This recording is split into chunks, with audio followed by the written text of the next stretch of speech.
Real talk, 9 to 2. Now the king over everything. Real talk, 9 to 2. Now the king over everything. Real talk, 9 to 2. Now the king over everything. Real talk, 9 to 2. Now the king over everything. Welcome to the Real Talk, 9 to 2. 5 brothers conversing, 2 nines reflecting the spark. It's not a style, Harlem live, New York. Go with the official realness, blowing up the charts. So let's fly to the dirty south, let's see what's shaking. Julie great, Georgia live, straight from Macon. Dollar bill, will y'all? Yes, sir, see. Dallas, Texas, let's debate, no controversy. Let's keep going. Super Day, the OG. San Diego, the Yale kid, the OG. I know y'all got a film on Frisco, KID. Faithful, all faithful, Silverado, KEV. It's history in making. You know the biz, D Sizzle. Said it best, you know what it is. It's real talk, not a talk. Not a gang over everything. And you know how we live. Real talk, 9 to 2. Not a gang over everything. Real talk, 9 to 2. Not a gang over everything. Real talk, 9 to 2. Not a gang over everything. Real talk, 9 to 2. Not a gang over everything. Real talk, 9 to 2. Not a gang over everything. San Francisco! All right. Hey, what's up, Empire? What's going on, fellow faithfuls? As you now know, you're rocking out with the Real Talk 9 to Talk crew, and we welcome you to another live broadcast of Real Talk 9 to Talk. Well, I normally do a itinerary, but today we're just going to get right into it. We're going to go right into the 49ers 2022 season schedule discussion. All right. Now, without any further ado, time to introduce crew. Hey. All right, we're going to get on over to the west side, the best side. Let's give it up for not just our cousin, or any old cousin. It's Super Dave, the OG. Our first cousin, y'all. Hey. All right, we're going to take it down to the dirty South, Macon, South Georgia. Macon, Georgia. Mactown. From the Mactown, where they lady Mactown. Give it up, y'all, for Jew the Great. Give it up, y'all, Jew the Great. All right, we're going to get on over to Dallas, Texas, to our little brother. Oh, we lost him. Gotta move on. Hey. All right, also from the west side with the best ride. Let's give it up, y'all. Silverado. Kev. All right, guys, and we got company from Baltimore, Maryland. Let's give it up for our special guest, Sybilla Bakzaza. Give it up for Zaza, y'all. Hey. Zaza. And it is I, your host from the Rotten Apple, New York City, Niner style. All right. Yes, and we're the Real Talk 9 to Talk crew. All right. And let me stamp it, guys. Welcome to the home of that official realness. Let's get it in with Real Talk, Niner Talk. I'm sorry, guys. Wrong way. I'm a little late. Yeah, I'm all off today, man. I had technical difficulties. You know, they said I sound like Cat Williams. I should have left that voice on, man. Y'all should have let me rock out like that. That would have been hilarious. Nice, yeah. I think that would have been cool, man. I don't have one of those medallions. Oh yeah, we're Real Talk fresh over here, Zaza. That's what we do. I like it. Yeah, we Real Talk fresh over here. Just so I like that Twitter too, though. Like bullshit. Just to give the brand. Niner gang of everything. That's our thing. NGOE. And yes, we are the home of that official realness. No one brings you unabashed, unapologetic, Real Talk, 49er Talk, like the crew here, or Real Talk 9er Talk. Now, I apologize for the repetitive talks, but it just gets like that here, you know, on this channel. Hey. So how was everybody's day? Let's start there. Hey, Mine been up and down, dude. I'm under the weather right now. I got some Pedialyte in my cup. Yeah, I said Pedialyte. I need fluids replaced, and so yeah, it's been a rough day for me. A rough past 2 days. Right. But I'm here though. That's for certain. My day is going well. I'm glad to be here too. So I've been looking forward to meeting you guys. Yeah, we got Sybilla, we got off this morning. Zaza, we got up this morning with everybody knows the whole Grant Kinlaw thing. Everybody's talking about it. And any day away from having to go shop for a prom dress is a great day. Right on. So you have someone that's coming up to graduation. Okay. Oh yes, counting down the days. All right. Okay. All right. You say all right to that. So let's go around. And Sybilla, we had a pretty long. I mean, we went at it pretty much all morning over this whole thing with Grant and and JK. And like I say, the brother is I guess I'll start it off. We understand. We all know and understand that Ken Law is not emotionally mature. So, with that being said, I mean, I still don't think he doesn't have a leg or a right to defend himself. And like I said earlier, I feel what Grant kind of does, like he kind of bullies the players a little bit. If that's not too strong of a word. He bullies them. I think he bullies a little. He uses this platform to kind of bully.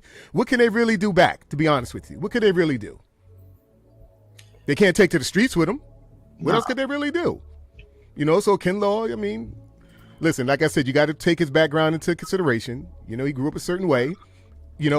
All of us here, we're all from urban America. You know how it is in urban America. If you don't know, you better ask somebody. Nobody's tolerating that. Right. We all have jobs and careers here. I'm sorry, Kev.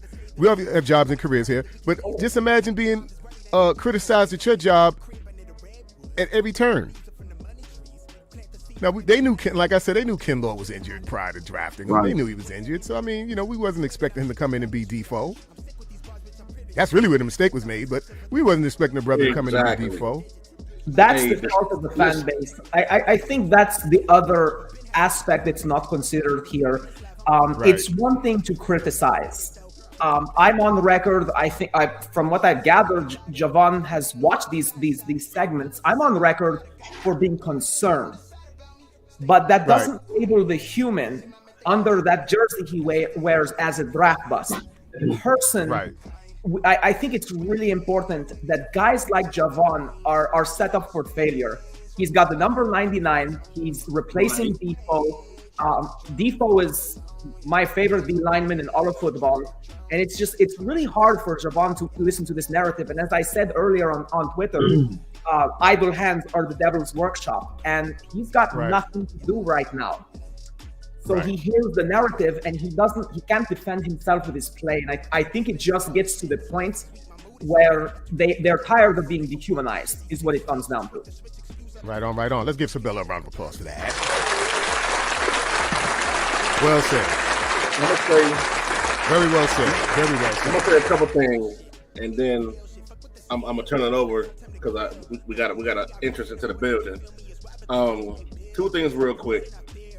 Both of y'all mentioned he had a bad rap coming in. Number one, he was injured. Number two, he was supposed to be the heir apparent to Defoe. That was a unfair expectation. That was unfair to begin with. The same way Solomon Thomas walked into an unfair comparison into a bad situation. Solomon Thomas was never an edge rusher, so he was never going to be our edge rusher like that. That was never his thing. But anyway, I'm gonna say my last thing, and then we get to the announcement. But you can't tell nobody how to feel. You can't tell nobody how to react. Just like you can't coach every kid the same way, you can't parent every child the same way. You can't approach every person the same way because you never know what the result's gonna be. And that was my announcement. The Queen was in the building, so that's the Queen. You know what it is. That's the Queen. And I see how you work that in there. Hey, we that was great timing, Panama. Eres muy dulce, mi hermana. Hey, well, you guys know when the Queen enters the building, all things stop. All things stop. And no broadcast is ever official without the Queen. She's your queen to be, a queen to be forever. All right, y'all, let's give it up for Panama Queen. For the Queen. Panama. The Queen. And you know why Panama is a queen and she's near and dear to us and will always be near and dear to us? Panama would watch us. We only had 2 people on. Panama would be there. And she was very supportive from day one. Back in the day when we had 3 people on the show, total. Right. This me and Don, Panama was the third one. Yeah. It started out me and Kev, and the crew. We built Voltron from there. You know. She's been very supportive of me since my first Grand Con appearance. Right. So I do recognize her. So it's good to see her here. Yeah, Panama's the queen. I think Panama is like an undercover beat writer or something, because she be getting videos and articles. Right? Yes. Was you there? Hey, I was watching practice footage, and I seen Panama fall out the bushes in the back. Yeah, well, she do get footage that nobody else gets. And then I'll watch Panama's to see if it's correct. Yeah, Panama's no joke. I mean, if you want footage that nobody else has or something authentic in the 49er verse, Panama will get it to you. Panama will definitely get it to you. All right, guys. Well, you see, the comments are lit up, and everybody in the comment section know. Wipe your feet at the door. Hit the like button. Give us some like. Let's get those likes up. Let YouTube know that we are in the building. Real Talk, Niner Talk. All right, so we're gonna go ahead and we're gonna get things started with the roll call. With the roll call. All right, let's get it. Hey, Real Talk, Niner Talk. Roll call. It's the roll call. Roll call. It's the roll call. All right, guys. First on the agenda, we got 49er Chanel. Give it up for 49er Chanel, y'all. Hey. And in the place to be, we got Mariah 49 faithfully. Give it up for Mariah. There's her. And from across the pond, we got Notorious GAV. Give it up for the Notorious GAV. Hey, it's our buddy. We haven't seen him in a while. What's going on, Sean? 951 Niners. Give it up for Sean, y'all. Hey, Sean.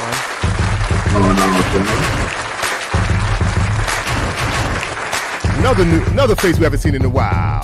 From around the way, we got 49 Faithful Dave from PA. Give it up for 49 Faithful Dave from PA, y'all. Oh, and here's our sister from another mister. Let's give it up for Melissa. Melissa in the house.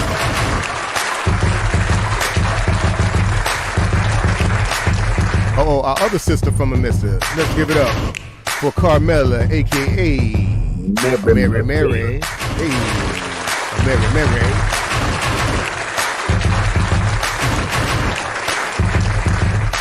Don't say wow or don't say ow. Let's give it up, y'all, for Tanya. Say ow. Ow. Oh, and this brother coming up here. This is our main. Give it up for Memphis, Maine. Give it up for Memphis, Maine. What's good, man?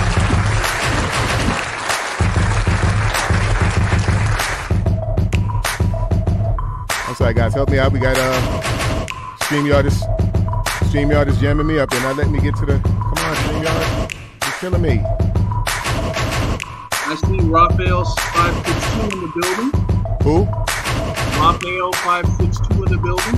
All right, y'all. Let's give it up for Raphael 562.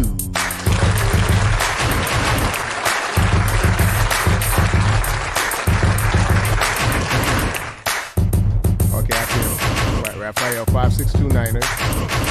All right, Monty Williams just in. All right, let's give it for our brother Monty Williams. M-Dub.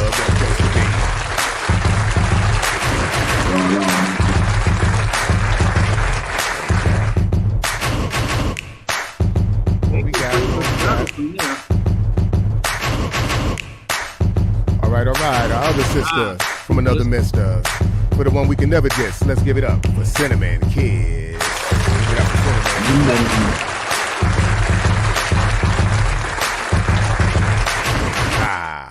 All right. And that will conclude the roll call. So let's give it up for the Real Talkers. Oh, almost forgot one, guys. We got Beto in the building. Let's give it up for Beto, Niner Sickness Podcast. Give it up for Beto. Hey, Beto, don't start your sugar honey iced tea tonight. You know, Beto he likes to troll us every now and then. You know, he'll come in here messing with us, but it's all in good fun. It's all in love, you know. But yeah, guys. So like I say, just getting back to the whole situation with Grant earlier and JK, I really hope that they can, you know, make amends to that and bring it, you know, just bring it all to a closure positively. I hope Kinlaw, you know, gets the guidance and support and help from his teammates. This would be a perfect time for Sherman to be around him.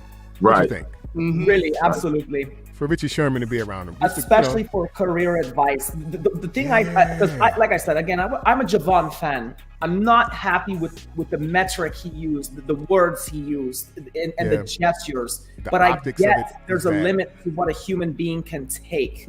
Yes. And I don't want the narrative to switch to Javon is an animal or Javon's a beast. I don't want people to see him based on this video. That's where Richard Sherman would have some career advice for this.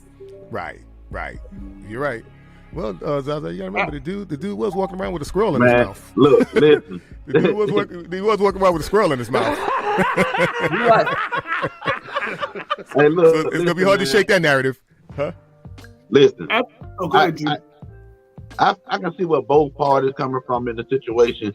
I can see where Grant came from, you know, speaking about it, and I can see how Kinlaw got upset about it because Grant feel like, you know, he a commentator, he a person that speaks on the team, so he should be able to say these things, and the players should be able to take it. But at the same time, on the other end, like y'all said, there's a man over there, so everybody ain't gonna take that shit. Know what I mean? But it is kind of, Grant didn't have to come to social media and tell everybody that. Yeah, it's we like would have never knew. Playing on it, man. Come on. You know what I mean? We would have never knew. So Grant knew that was going to turn into views and ratings. That's why I wish Kinlaw would have handled that shit some other way. You know what I mean? Catch him off the practice field and say what you got to say to him. Well, how old is Kinlaw? Media. That's what it comes down to. You know, but that's the thing. These are two young men, and I don't think there was going to be any reasoning with either party around this incident. I think today and tomorrow will be the best days and everything. And I think Grant felt the need to get back at him. Javon felt the need to get at Grant. Right. And it just the worst thing Javon could have done was that morning show with Grant. Yep. Yeah, when he got the worst thing he could have done was physically retaliated. And let's just be thankful it didn't come to that. Yeah. But when you are a commentator, that does not, it gives you free reign to say what you want to say, but it doesn't mean I have to accept it that way. I'm a human being. Things get to me, especially if I'm coming off 2 straight years of injury. And all I've heard from those 2 years is, he's not fulfilling the role that DeForest. I mean, it was constant. He's not filling the void. And you're working hard. You're selling videos of your rehab, and you're still hearing that talk. It does get to you. But if you're going to make it a business of hot takes, you got to be prepared to defend that. Right. I don't think Grant ever anticipated that somebody was going to come at him like Javon came at him. I'm glad it didn't come to blows, but you just can't wear that commentator title and expect not to have it blowback at some point. Right. Well, as they say in urban America, don't let your mouth write a check that your ass can't cash. And that's kind of what happened there. You know, I mean, Grant. You know. I'm sorry, Jude. And then when every time Grant come up and ask these people, if it's John Lynch, Shanahan, Kittle, Ward, anytime you hear him come up to the podium, when they come up to the podium, he asks them a question, they all get kind of goddamn smart with him in a kind of way. Don't nobody on the team fuck with him. No, you can tell. That's about it. Yeah. If you looked at Twitter, even Raheem Mostert came out against Grant. And then you saw Kittle give his piece on Grant. You see Armstead give his piece on Grant. Right. So it's not like Javon's alone in that. He just not at all. Just needs to handle it better. And it ain't just Grant. because we got our own resident OG. He gonna keep talking shit about McGlinchey, and McGlinchey gonna whip his ass. Yeah, and you know what? You know what? I actually wrote that If it down. comes up to me, I've got to take it. I actually wrote that down about McGlinchey. That's a really good point, because do you remember when McGlinchey actually opened up to the press and he said he had thoughts of suicidality based on the things that he was hearing said about him? And the first thing that came to my mind was actually my good friend Grant, because I remember the jokes he makes about how gimpy McGlinchey and things like that. Yep. I'm going to say this, and it's something I fully intend to talk to the other commentators about. There's a limit. We don't have to be personal. We can look at we can look at McGlinchey and say there's a lot of draft stock invested in this person. I don't like the return. That doesn't mean that we have to say we hate the guy. And one of the other things I wanted to bring up, to give a little bit of credential to Javon, I understand this. He is from the third world, and so am I. If you recall during his explosion, where he said, "My children, my kids, I got kids," he used what Grant and the media is doing as taking the bread out of his children's Right, it's a threat to his survival. Right. And it's a little different for a non-American like him, because he's been so low in poverty that America never sees the levels that Javon has seen. He does not want to go back. And I can identify with that. And that's why you get a confident, calm guy who's a good guy like Javon go ape shit, essentially. Because this is not just about football. He takes so much pride in his football, but it's about his lifestyle. It's about where he came from, as you said. Yeah, the guy was homeless. I mean, the guy was homeless till he got to his story's crazy. Yeah, we all know why Grant do what he do. The followers, the subscribers, and the followers and the views went up once he started talking shit about players. I mean, people love to hear bullshit. You know what I mean? Yeah, he's got his lane. He's got his lane with the whole YouTube thing, but he's got to cool out, man. Because at the end of the day, you are around these guys, and these guys are human beings, man. They're people before they're anything, you know. Because there's a way to criticize somebody and leave it at that. You don't see him going after Jennifer Chan Lee. You don't see him going after Matt Barrows. You don't see him going after Matt Mayoko. Who've all criticized him to some degree. In the game, and that's it. It never carries on in the social media. It's never in a 24/7 cycle. And that's where I think we get a lot of this anger. It's always in a 24/7 cycle. And it's left on YouTube for people to view later, or it's left on a website to view later. And that builds on both sides. So both sides have an axe to grind when they come together. Right on. Let's give Dave I like all right to that. And we got the notorious GAV from across the pond. He said Grant needs to be ashamed of saying he would love it if Kinlaw hit him so he could retire a millionaire. Now listen, Grant has said that on this very show. When we joked with him, remember we joked with him about Armstead wanting to kick his ass, and he said, "Oh, I could take it. $2 million, I'll retire." He says that a lot, and it kind of makes you wonder: is this guy trying to antagonize these guys to hit them for a payday? I mean, I don't know, man. I'll tell you a solution to that. I'll tell you a solution. I get one of my friends or family from. Listen, hold on. Listen, that's what Javon. Now we know what that means when Javon said, "You don't know my people, bro." What do you think he meant? That's what he meant. Right. So I don't have to touch you, but somebody can I can have somebody put hands on you.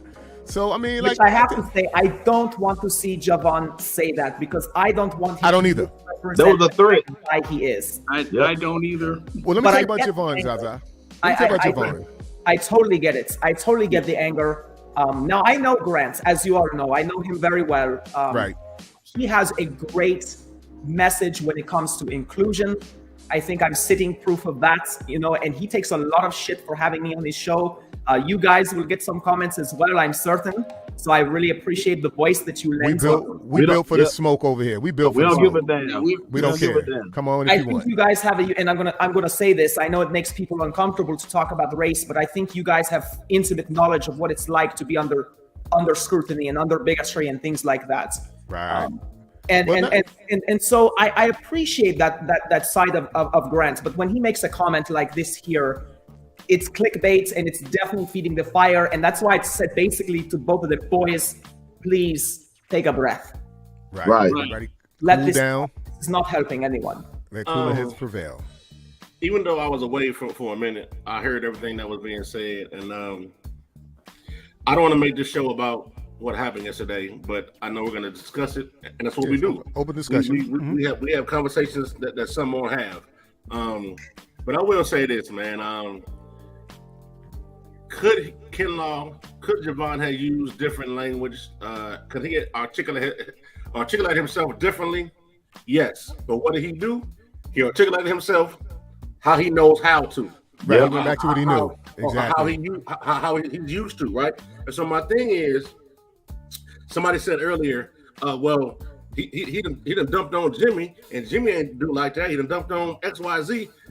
I don't give a fuck about nobody before Javon. This is Javon. This is about Javon we talking, right? My thing is, listen, man, know your opponent. Do your homework on people, because you never know what somebody going through, bro. And my thing is, this was a cause and effect type situation. Yes. You feel me? Like this had Grant not brought to, and y'all know, I rock with Grant. You know, I wrote for Grant with that side. You know, and there's been sometimes I had to defend myself from Grant because we have different views on certain things. But my point is, he's done this repeatedly, and it finally caught up with him that somebody he got what he came for. You feel me? I mean, like, look, man, you don't know where people from, their upbringing, and what they go through. Right. Or what they're going through. You can't get a crash course from being homeless to going to something like that. Everybody think they Billy Badass until they run into who? Billy Badass. Billy Badass. You feel me? I think there's something that you really brought up that's important there, Kev, and that was about what he's going through. And right now, Javon is not in a good place. There, you can see his passion for the game. And one of the things as a martial artist, when I see a guy take an injury, you stop talking about him. Because he's got a world of pain and misery going on. I feel like if a player's injured in the NFL, as fans, as commentators, we need to pull our punches. There's no critique you can level an injured fighter. And I think with what Javon's going through, there needs to be no narrative on him whatsoever other than encouragement. Right on. Give Zaza. We got to give it up to Zaza. All right. A round of applause for that. Very well put. Very well put. Very well put. You know what? I'm gonna tell you this too. I've never thrown a grenade myself, right? But I've seen movies and TV shows and shit like that. But now, when you throw a grenade, or even a shotgun for that matter, when you throw a grenade and it lands and ignites, or you shoot a shotgun, you really can't dictate who was hit by it, shrapnel, debris, whatever. Collateral damage. Grant has this shotgun type grenade type approach, and just this time, when the first people that got hit by it was like, "Hey, I'm here to talk about it." You know what I'm saying? So, and that's what happened. No, again, could he have used different language? Yes, or a different approach, but you cannot tell nobody how to fucking feel. Like I said earlier, have somebody else react. I was in the spaces earlier with Dal and some guys, and I told them you can't tell the offended how to feel about being offended. Right? No, feelings are valid. Exactly. Right. You can't tell people how they should feel. Talking about you can't be ashamed. He shouldn't have. I would have. You motherfucker. You can never say I would have, because it didn't happen to you. It didn't happen to you. It didn't happen to you. It could have been another Will Smith, Chris Rock situation. Well, let's thank God for that. Let's thank God we didn't have that. Could have been absolutely. Yeah. I'm glad that Javon kept it on mostly a level. And honestly, when I looked at him being a young man, Doug and I, we had a long talk about this, and I was really disappointed in Javon's reaction. But as I began to think of it more and more, and then I listened to some of the narrative on Javon and everything, I'm like, there's a limit to how many times you can poke the bull, essentially, without getting a response. Right. And again, I kind of get it from Javon's perspective, where he's doing the best he can. There's no need to be personal. And Grant is a baseball player. I don't know if you guys knew that, but he's a pretty good ball player. Baseball players talk a lot of trash on the field. It's not like the NFL, because they'll never hit each other. This is the only way they can. And they say shit that would get you knocked out in football. And I think that in life, how about that? And in life, it's a different sport. So it's a different sport. That's why I like football more. I can't stand those sports where you can get away with saying things and not get clocked. That's why I love Shannon Sharp, because he would deliver the old crack back. Oh, to him. Oh, Shannon. So that's again that's where I think the only thing I feel with Javon is the wording, but not the reaction. And the thing where we're disappointed with Grant is literally stop this poking the bear, basically. No. Yeah, that's what'll happen if you continue. I'm gonna tell you my biggest issue with Grant last night. This is my biggest issue with Grant last night. He acted like he had no idea what the fuck he was talking about. Like, come on, man. You knew what you were doing. Now look. It was two sides to this because Grant was a whole different person when he was on his live at Levi's. So today I saw Grant Kinlaw, blah blah blah. He was like chest was all puffed out, but then when he came on the show, oh, what are you talking about? Like, what's going on? Like, what do you mean? There was another guys. There was another part to that exchange that just really cracked me up this morning. So Grant looks at him and he goes, "So Kinlaw, you think I'm scared of you?" I'm like, Grant, you're talking shit over a live stream. I'm sure when that man was in your face, you wouldn't dare say that shit. So stop it. Come on, man. Come on now. Nobody's believing that. That's bull. You know? And absolutely. You know what? I'm scared of Kinlaw. And I don't feel I'm still a man at the end of the day. Hey, I'm scared of Kinlaw. I'm sure he would kick my ass. You know? He's a big boy. Most people are, yeah. Kev mentioned Trey and Jimmy in his response there. And I've heard people talk about, well, Trey Lance wouldn't have acted that way. Trey Lance is a quarterback. Yes. You get media training as a quarterback. Yeah, that's Trey Lance. He's a different animal. As a quarterback from the time you are the face of the franchise. Decision on colleges. No other player. You don't go from DC being homeless to going to South Carolina and get media training on the way there. It takes time. Well, I'll go one better. Was Trey Lance ever homeless? Quarterbacks are always schooled on handling Dave, when they're backups. OG, look at the backgrounds. Trey Lance came from a good home, good family, 2-parent home, loving family. This kid here got it out the mud, man. It's different backgrounds. It's different backgrounds, man. Another thing I'm not going to go by the backgrounds either because Johnny. How can you not? Your background. Johnny Manziel came from a good background. It's the person. Johnny Manziel? Who cares? He just doesn't know how to deal with it. Oh, so Johnny Manziel's going to spew the N-word all over social media and go with somebody like that? No, man. Somebody with a decent. You wouldn't do that. Would you do that? No, I would. What was your background, sir? You have a better upbringing than that. There's a difference between just because he had a good upbringing doesn't make him a good person. Of course not. But I'm talking about in a situation like that. Who's going to get on social media and go head up with somebody and speak in that manner? I mean, the dude had food spilling out his mouth. He didn't even chew. He wasn't even chewing his food. Now, I will say, I was like, damn, Devon, at least chew your food. Swallow your food, yeah. Come on, man. Hey, in that moment, you can't tell nobody how to react. I want to comment on the eating real quick. I have one of my best friends is a really good psychologist. He was nervous and his nerves were frayed, and that's a coping mechanism. It's you know those little things where you can click the buttons for nervous energy. Those little toys, those click it. Javon, I think, was actually doing his best to keep himself. I know that sound from anywhere. He was eating chicken. Another thing that I get from Javon's, because I hear what you guys are saying about upbringing and everything like that. And I can say, Doug, we were talking about the differences between where you grow up and how that impacts the way you view privilege and the way you deal with things. Right. And I did a little security check on Trinidad, and it's worse than Tobago, even though they are conjoined states and everything like that. And I can tell you firsthand that sometimes I feel annoyed when I feel people don't respect the hardships of the third world. And so when Grant makes those comments to Javon, I guarantee you inside Javon's brain, he's thinking essentially, motherfucker, you've never experienced what I have experienced. Right. We're all thinking that. Right. And it's got to be frustrating. And I think Grant's not the first and only person to press this button, but this is the target that has been laid out before. Right. So the hammer's going to fall on Grant. But again, that's why I like to say the entire media base needs to change this narrative about players and be more objective, less personal.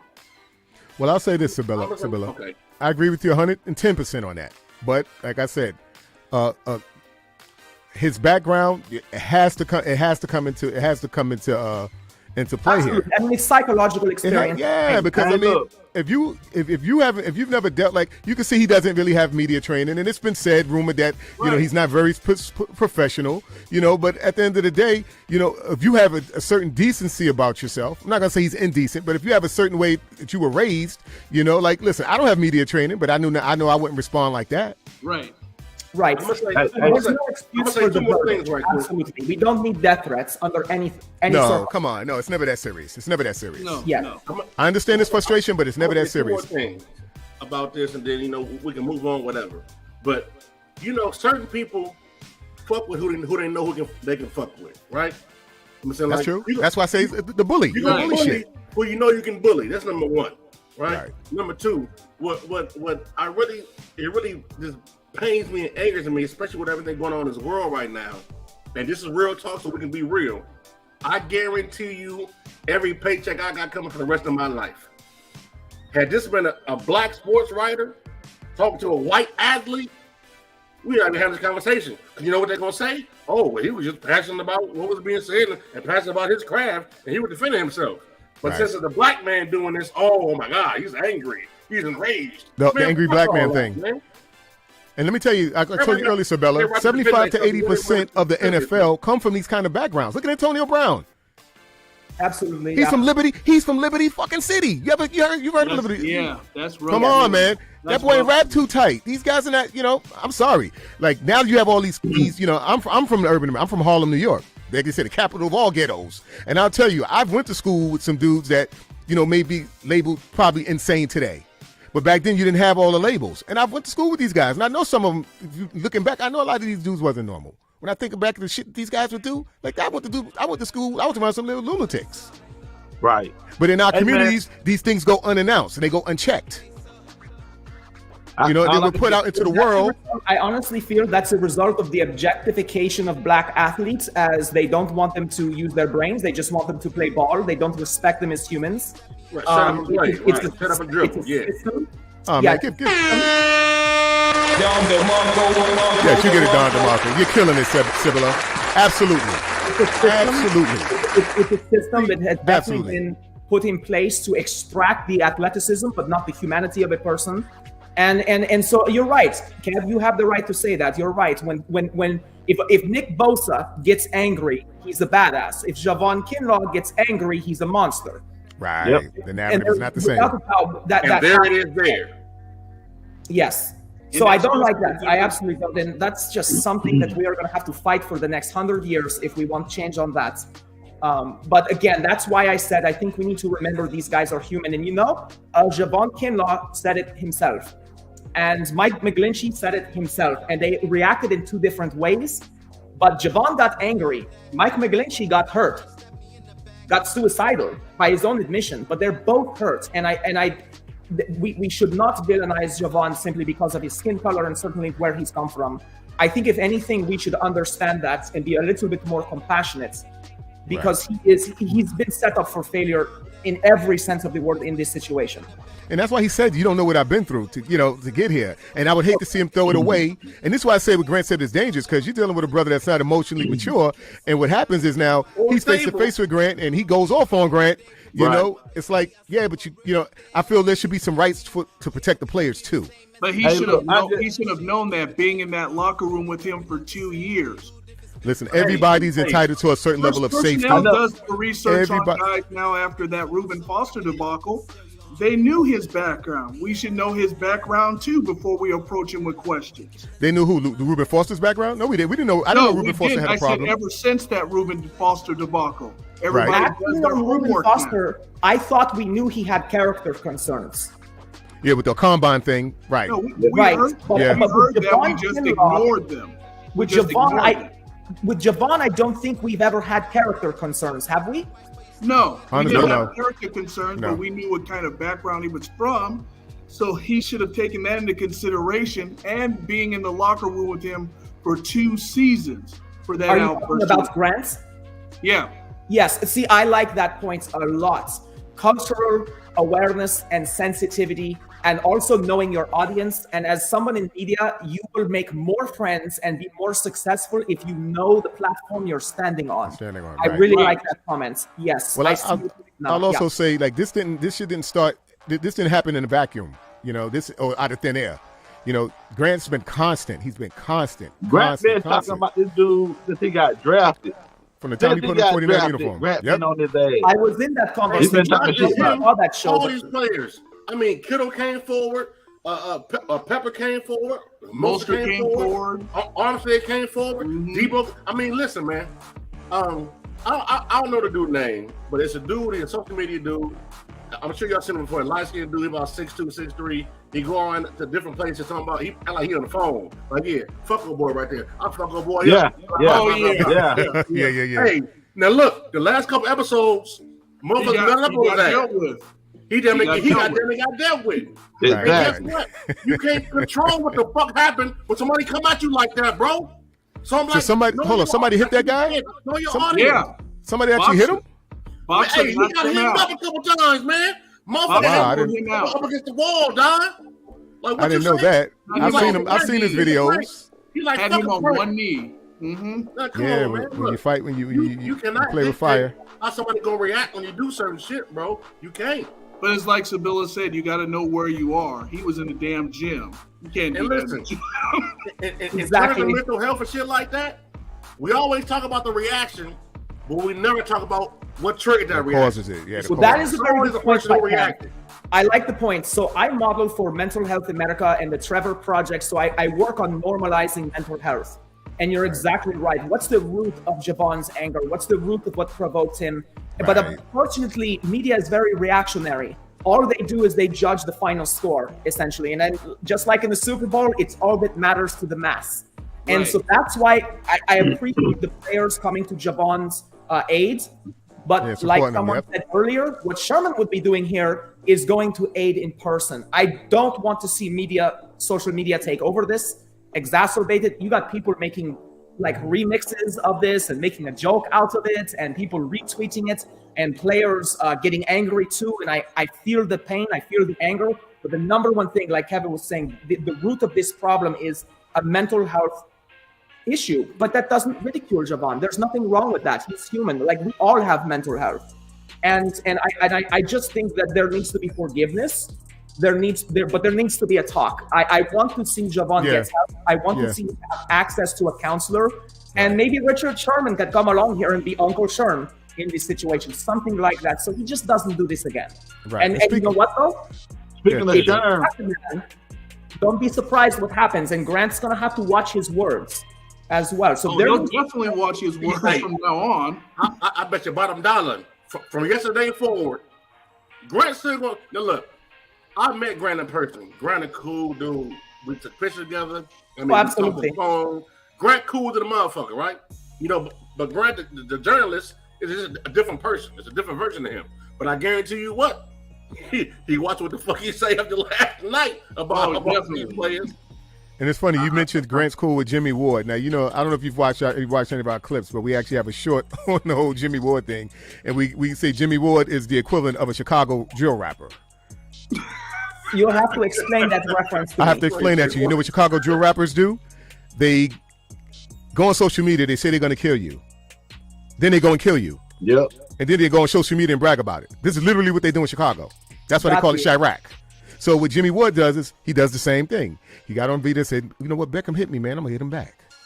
Smooth as it. I'm going to hit him back. And that motherfucker did. And did it at the cost of the team. So you know the refs are looking for that. So you don't rob a bank and tell the cops, hey, I'm going to be here at this time and the getaway car's going to be here. You don't do that. So my thing is, Jimmy, if you're going to do it, if you want to get some payback, get your payback, but you don't announce it. Don't broadcast it. You know? So, you know, with Jimmy, we're good on Jimmy. You know, we're good on Jimmy. We need Jimmy to get on here with us so we can explain that to Jimmy. Jimmy needs to come in front of the congregation. Jimmy Ward, in talking with Grant Cohn, he's watched some of my segments as well. And Jimmy Ward was my favorite player from, say, like 3 years back. And over the last 2 years, I began to get some serious concerns with his lack of hard hitting. And I called him out hard on that and literally said, stop playing for your contract. Stop protecting your body and go back to the Jimmy Ward that is the thumper, the eraser. Bakzaza, he almost killed himself in the Super Bowl. Game after Hey, I look. said that, went back to Yeah, the don't put yourself in the I Super got Bowl. on him with the Detroit Lions game. Oh, okay. And And you know what? the way I provoke a player is the way I word it is, and I said this about Jimmy Ward. I was like, Jimmy was a thumper. He was an eraser Jimmy will get you down. He'll take you down. by a He'll get you running down. back, which is not a good look as a safety. And I said he needs to get in the gym. And I literally watched Jimmy the way he was hitting. Jimmy's strength went down 2 years ago, big time. You could see it based on how he takes angles to hit. And Jimmy, end of last season, like halfway through it, he completely rectified that. I like how he deals with that. Yeah, well, Jimmy, like I said, Jimmy almost killed himself in the Super Bowl, Zaza. When he hit Mahomes. Jimmy caught the bad end of that one. You know, and I'm like, oh damn, we lost Jimmy for the game, but he came back. Yeah. But he laid it out there, but damn near died doing it. You know, you got to remember Patrick Mahomes. These are Trey Lance. These are big boys. You know, these new age quarterbacks. You know, they're new boys, man. But listen, guys, we got business to get to, and Me too. The last thing on this is, no matter what, Javon Kinlaw's got to have a great season because now whether this happened or not, we needed that from him. we needed that from him, but it's even more emphasized now. Yeah, Absolutely. Yeah, I would love to see him just have a good season. And you know what? Grant kind of owes him a little. He needs to go in there and give him some compliments in the presser. He really But does. just be a man about it. Apologize. Listen, man, I didn't mean, you know, and there's nothing wrong with that. You know, Yeah. they both should apologize to each other, to be honest with you. They both should Hey, I apologize. just hope they both learn from the situation, man. Yeah, and then Right. they could, amicably just, resolve They don't this say what they without- had But to say. I hope media and fans learn from this situation as well, because like I said, Grant provokes them. But he's not the only one. And I've heard a whole lot worse from fans and from other media people and things like that. I just think that people need to mature in this whole situation. I agree. Well, guys, let's move on to the 2022 49er season schedule discussion. Let's get it.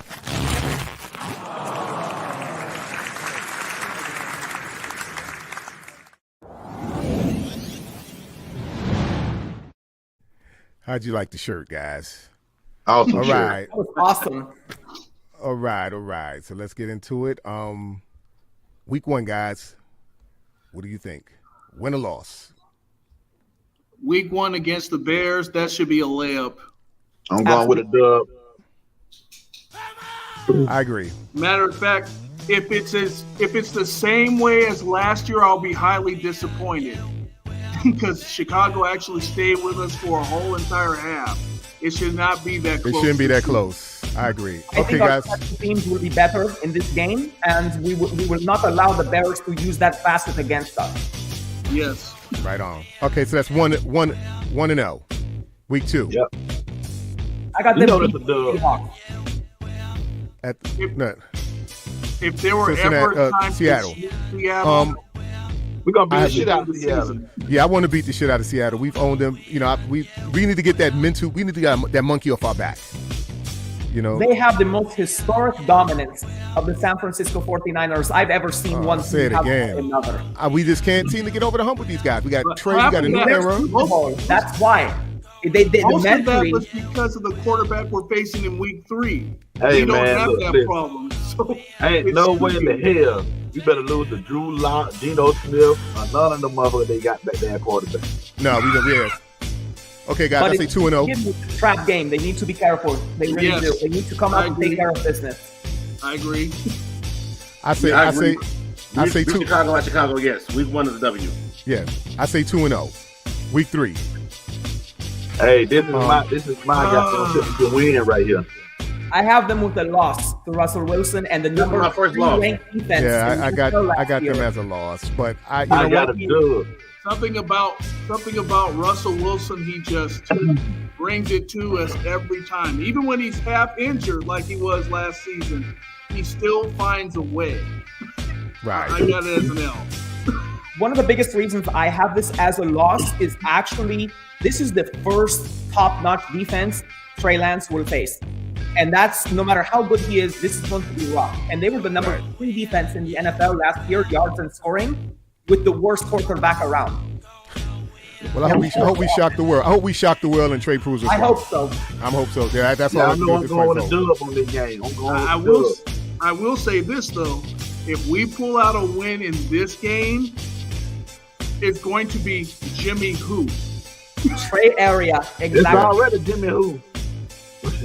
I agree, sir. No, because they'll give him the first 2 games like we should have beaten them anyway. But if he beats this team with a prime defense, Jimmy Garoppolo officially becomes a thing of the past. Yes. I think Jimmy just needs to, not that I want to start going into the whole Jimmy thing, but that's really why I think Jimmy needs to be off this roster. This kid don't need that pressure. You don't need that on. You don't need that. No, this is horrible leadership and management. Absolutely. Yeah, get him out of here. You know, you don't need that. All right, guys, week 4. Sybilla, is this your signature win or is it Is it week 8? It's when we host them. I have this one as a loss.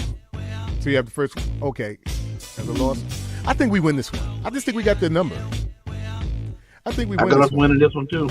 I think with or without Jimmy, you know, we got their number. I mean, I know we lost in the NFC Championship game, but you know, there's different elements, man, and I just think we got a point to prove, and it's a battle for the top spot. And with the added element of Trey Lance, I believe we go ahead and get over the hump and beat him again with Trey Lance for the first time. Right. Yeah, Trey's gonna bring a lot of. One team that Jimmy Garoppolo was well kitted to beat because of his quick release, because of how weak their linebacking core is, and because of that quick release, it takes Aaron Donald out of the mix. That's why I think we've been so good against them. And then Deebo Samuel in the run game. The pass rush, right. I hope you're right, Kev. I do. I hope that they are able to have the chip on the shoulder. Also, the faith will travel well, so let's hope they travel well for this game. Yeah, we know they don't like that. Well, the first one is a home game. So we will, and it's Sunday and it's Monday night, so everybody will be there. Yes, you're right. I think we're going to see. I got a 3-1 at this point. At this point, I got a 3-1. I have them 3-1 here. I got us at 4-0. Trey being in the backfield, go ahead, Drew. Makes that running game even more. Gives the Rams defense even more cause for concern here. I think they'll adjust in week 8, but I think week 4 we expose them with this. All right, guys. Week 5. I feel like week 8, the next Rams game will be our signature win because Trey Lance makes the adjustments. But I hope you're right. And if we win this one, I feel like they do win the second one as well. Mm-hmm. Right. Well, the thing is, we got to, I mean, being that Trey's still such a mystery, I mean, we really don't know right now. I mean, we know what he has around him, but we definitely need his production. We don't know what he's going to bring. You know, the quarterback is going to be vital in a lot of these games, the quarterback play. Okay, guys, week 5, Carolina. I think that's a dub. That's a dub. Absolutely. Easy. After McCaffrey and whoever's at quarterback, I can't even name another Panther. That's got to be. Hey, look, though. I think it's going to be a dub, but it's going to be a close game because they defense that. Fair point. Fair point. All right. Well, listen, it also depends on what our offense comes out looking like too. Now, if we're clicking and we buzzing and we popping, that's what everybody's scared of. To be honest, Trey comes out and actually does the damn thing. That's what everybody's scared of. You know, week 6, guys. Trey doesn't have to be lights out. He just has to. No, he doesn't. Get through this exactly. He's got the pieces around him. He's got everything. He got everything around him. Let them do the work. The whole weekend of week 6 gonna be a win. Yes. Oh, yeah, by the way, guys, we will be in the Real Talk 9 and Talk crew. We will be in Atlanta week 6. Awesome. Yeah, we'll be at the Atlanta takeover with the Spartans, the Empire, Spartans. Wait for that. Yeah, those are some wild boys, man. Some wild boys. We're gonna have some fun that weekend, and we're gonna kick the Falcons' ass. And Dave, we have to find brother Rick. I'm sorry, Kev. Yes. Rick Kane. We got to find Rick Kane. Yeah. All right, week 7, guys. I got this as a win, actually. I got this as our first loss. Loss. Hey, I got one. I got a win, but I got this my first signature game. Only because, we lost, to the Chiefs in the Super Bowl. But they're not the same team we played in neither. And neither are we. You know what I'm saying? Right. It's going to be good to see these two young guns going up against each other. Trey Lance first time seeing Pat Mahomes. But, hey, but Tyreek Hill is the X factor. No Tyreek Hill? This is going to be a high-scoring game no matter how it goes. Even though Tyreek Hill is not there, you still got Travis Kelce. You still got receivers that can do the job. You They have still a got good an running back. backfield that is active in the pass game. But you also have a weaker defense on the other side. So I think it's going to be a high-scoring game. Whoever gets the ball last will win. I do have us 5-2, but I would like to sneak a win here. But this that first L for me. I think our pass rush gets to Mahomes. Don't act like we didn't do it in the Super Bowl. Don't act like we didn't have his ass rattled in the Super Bowl. Right. And they have a rekitted offensive line as well. Now, they traded for some reinforcements, but they still have some unknowns the same as we do. Right. It is a patchwork offensive line and pretty much a patchwork defense when you look at it. Absolutely. I've never been impressed with their defense. I'm not a Chiefs defense fan. Well, guys, let's get to week 10. The Chargers. Oh, wait a minute. We're still at You week 8. you skipped Rams? week 8. You skipped week 8. I skipped 8? Oh, I'm sorry. Yes. I thought we That's my signature win. right. I'm sorry. That's where I got thrown my off. signature win as well. She mentioned that as a signature. It is the last. All right. So we said win in week 8. All right. Week 9 is a bye. Bye week. That's a bye. Bye week. Week 10. Chargers. Better be a win. I got That's like getting fired. That's like getting fired on your day off. You know. But it's not. I do not take this game for granted. This has to be a clean, crisp, mechanical, methodical game where they run the ball. Right. Don't underestimate the Chargers. The Chargers. I agree. Defense either. I mean, they got Khalil Mack over there now. Offense. They do. I think it's better than That's my Kansas second City. low. But yeah, They got Khalil Mack on the other side with Bosa, so they're definitely gonna bring some fire. You said And it. if that secondary is healthy, it's one of the best in the game there as Yes. well. Right. Let's stay healthy. I'm going with a dub. I got this as an L. No. If their I'm sorry, I got my secondary is little one here. healthy, I can see why that could be hell for Trey Lance. I could see that. No.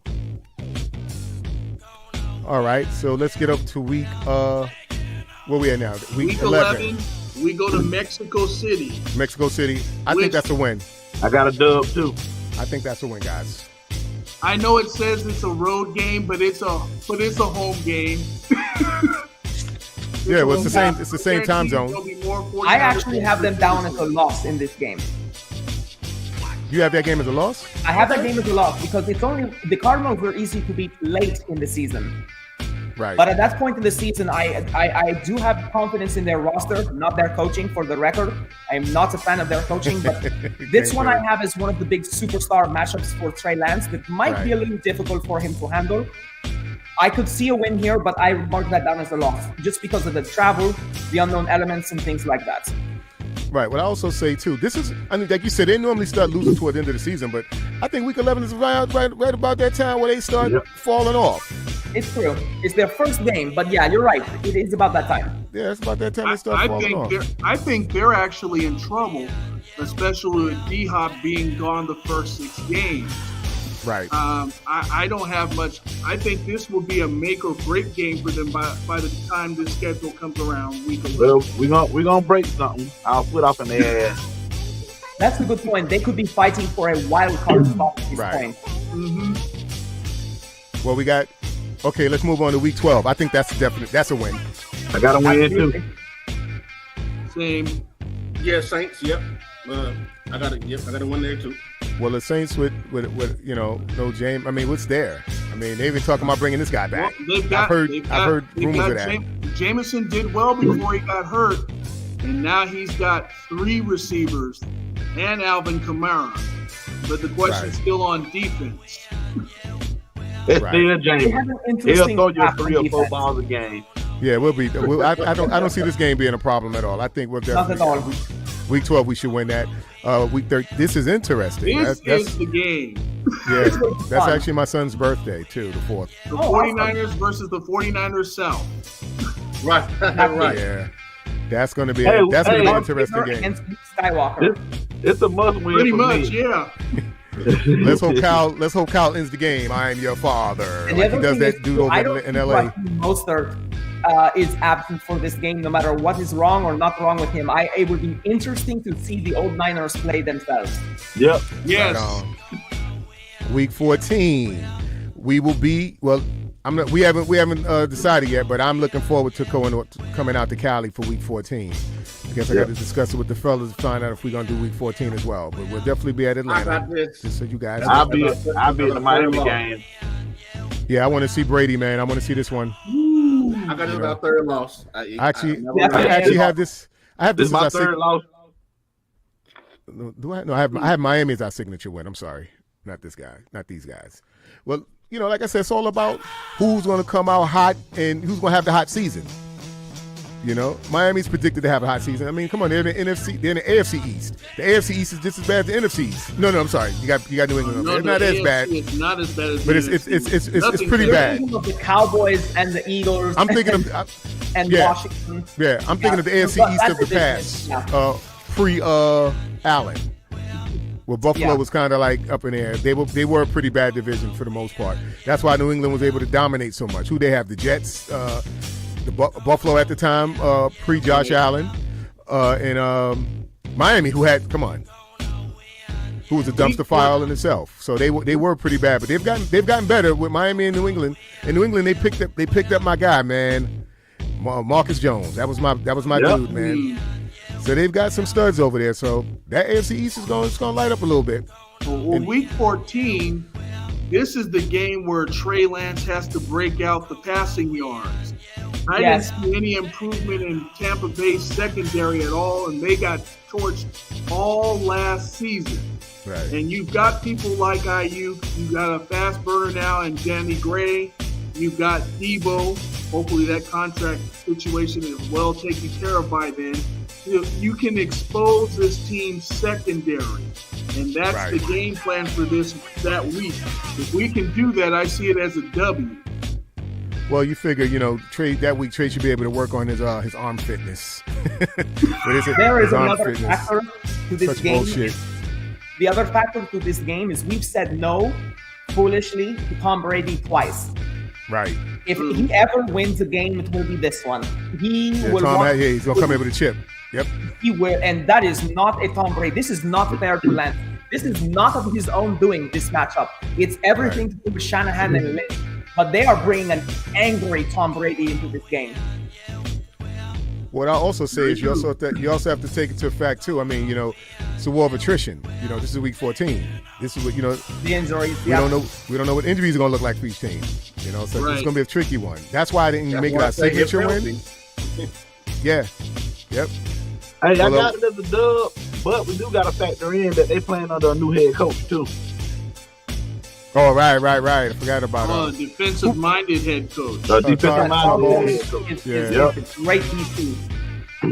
Well, if he can fix their secondary, they've got a shot. But if it's like last year... Well, hopefully he can, as long as he has control of that locker room. That's what got him out of New York with the Jets. He lost control of that locker room. It was crazy. I think he was there when Geno Smith got punched in the face. I think he was the coach at the time. Tom Brady has control of the locker room. No head coach that coaches Tom Brady post Belichick will have control of the locker room. It's a great thing. You're right. He's the one that areas into management. Didn't even think of that. You're right. Brady's over there. All right, we're moving on to week 15. We should beat the snot out of these dudes. Absolutely. That's the Amazon. That's the Amazon game. Yeah, we should beat the snot out of them. We should beat the living snot out of them. Now, you know what? The only reason I'm going to say, this is the W, but Seattle's still Seattle. They hate us. The 12 is going to be the 12. It's going to be loud, whatever. I think it's going to be close, like 24-21. 27-24. I don't think so. Hey, by this point in the season, it's going to be 10. Because the fans ain't gonna be showing up. Them motherfuckers gonna be out the playoff race. Yeah, they're gonna be a dumpster fire. In week 16, we owe the Washington football team something. Christmas Eve. We owe them something. But I think that's a win. Yep, me too. That is a dub. I think 15 and 16 are dubs. Week 17, that's staying away from Las Vegas. Yeah, I'm going nowhere near that. Going nowhere near that. I got that as a win as well. I have that as a loss, actually. Look, the Raiders. Even though they're in Vegas now, I still see it as a battle of the Bay. And goddamn it, we on my ass whooping. You know what I'm saying? So yeah, absolutely. I have it as a toss-up, but I lean towards the loss just because of some of the pieces they have on offense. And looking at it that late in the season, if they're healthy, if we're healthy, I think the Niners can hang in there. But I don't think the Raiders are as bad as some people think they are. No, they're not that bad. But I just don't think they beat us. We've gotten better too. If Devontae has a 100-yard game, they win. Well, I mean, you're talking Derek Carr. Offensive pieces for the Raiders. It's the fact that they never improved their defense. They had one stalwart piece, and they decided to pay the coach rather than him, and they haven't been the same since. Khalil Mack. Yep. And trust, Dave knows he hates the Raiders like Malcolm X hates a Klansman. Dave hates the Raiders. Yes, he does. All right. You know, I'm actually an Oakland Athletics fan, and I have never liked the Raiders. Just the mentality of the fan base was enough. But my father used to be a Raiders fan, but he goes back far enough to where they left in the middle of the night from Oakland. Right. And I believe went to LA. Yeah. And a lot of those fans turned against them and went right to the Niners because it was so cowardly how they handled that. Hey, you know the deal. You know, we got the best fan. I'm going to go on the limb and say we have the best fan base in the league. We do. And of course, that's the 49er fan of me talking, but I do believe that. You know, I really do. I think that's really what keeps me a fan. Is people like you. It's the faithful. Like, I mean, when it comes to football, I love to watch it, but it's the fan base. If you don't feel like you can connect to the fan base, then it doesn't make it as fun to root for the team. Agreed. Let me tell you, we felt like when Trey got those 2 starts last season, we were like elated, man. We were like kids on Christmas Eve. We couldn't wait to watch for Sunday to come. Absolutely, it was fun. You know, Let me just from the record. As a foreigner, we all know this. San Francisco is the best city in America. Please tell Charles Barkley. Well, I've had the pleasure of visiting San Francisco, and I must say, me and the missus, we enjoyed it. We had a good time, you know, with the Pier 39. We got to walk around, get on the trolleys. It was cool. But then you got to remember, you're talking to a New Yorker here, and New Yorkers, we would bear to differ. You know, of course you would. We think we're the best city in the world. But I've been to New York. That's right. So you know what time it is. You know what's up. Got you guys beat, and my girlfriend is Michelin trained in New York City as a master chef. Went to the top culinary school in the world, and I always tell her, San Francisco got you New York beat. I disagree, Zaza, but it's okay. As far as restaurants, you guys don't have any North African and good African restaurants. You don't. We have. I think you got to come in and go to Brooklyn. You would get. What kind of restaurant was that again? Okay, so anything African and or North African, whatever, there are no real ones in New York City. I have scoured that city. Well, you know what? You need to come to Harlem and go to 116th Street, Malcolm X Boulevard. Yeah, I will. That is loaded. That's all that's over there at African restaurants. I'm sure you'll find something over there to your chagrin. Okay, well, I will go through you then. That's right. And if you need me to remind you, I'll remind you, damn it. 116th Street. It's like an open bet at this point. Now you have to show me, because I have thrown down the gauntlet. So you show me. I will show you. And I will come. I will come. Okay, Kev can testify to this. Everybody knows about restaurants in San Francisco. If you have a B, everybody knows about it. When the health inspector comes, the next day you're out of business. They don't play when it comes to food over there. Absolutely. Not at all. Right on. Not at all. Well, look, like I said, hey, real quick about the Raiders, though. I know y'all heard they gave Cap a tryout. And I heard that. Hey, listen. I was happy to see that. Everyone knows I'm a Cap is on that roster. Let's go. You know what? If beat their ass. But I would if he comes in and plays, I will stand up and cheer for him. Yes. I think he had I think he deserves a chance. He deserves a chance. I've been waiting for him to get a chance back into the league. I hope he gets it. I have to say, he would look good in black and silver. He looks better in black and red, but he would look good in black and silver. Hey, I'm glad you said that. little fun fact on me: that's the only jersey I own is a San Francisco Kaepernick jersey. Right. Yeah, we saw that in the intro there. Nice. Yeah. On your card, we saw it. I don't believe the shits I got from certain people in the fan base for wearing that. Really? Oh, it was innumerable. The comments. It was one of my most popular videos with Grant, And I actually did a special, I save all the screenshots. I must have gotten 150 death threats, racist remarks, transphobic remarks, quotes from the Bible against me, like all kinds of. Oh my God! Some people need. This fan base is wacky. We say it all the time. But the hatred that Kaepernick gets is, and I'm a military veteran. I served in the United States Navy twice. Thank you for your service. Thank you for your service. Thank you for your service. Hey, I did my but 14, really, so Kaepernick, I'm right there with Kaepernick. I was when I was in the Navy. I agreed with his message. I was not threatened by his message. It's not anti-patriotic. The foolishness that people have against him has got to stop. Hey, Zaza, well, I got 2 words for you. Zaza, I got 2 words for you. Actually, it's run. Fuck them. Agreed. Thank you. The last time I was in Atlanta watching the 49er game, Colin Kaepernick got the start. You know, Atlanta was on that Super Bowl year. There was no way we were going to beat them, but just to see him out there working his craft, finally getting the chance after having to sit behind Gabbard for weeks and weeks, it was refreshing to see. And for once, I didn't see 49er fans there divided about how he was playing. Right. Wait. Did we finish? My favorite game ever was and it was the championship. Yeah, we went through all of them. Yep. Where they came we back. No, we didn't go to Arizona. We didn't do Arizona. Week 18? Yeah, we didn't do Arizona. I thought. I'm sorry. No, we had, and that's because that date has not been. That date has not been determined yet because the NFL is waiting. I got our ceiling being 14-3. I got our floor being 10-7, 12-5. Hey, I got us losing that last game against the Cardinals because we're gonna be resting everybody for the playoffs. Yeah, I would put that down as a loss as well. I actually had that as a win because how are the Cardinals going to be rested and any good in their final game of the season? They never are. Yeah, I'm saying we're gonna be resting our players. I don't think we need all our players to beat them at that point. So I really don't. Half their players will be on IR.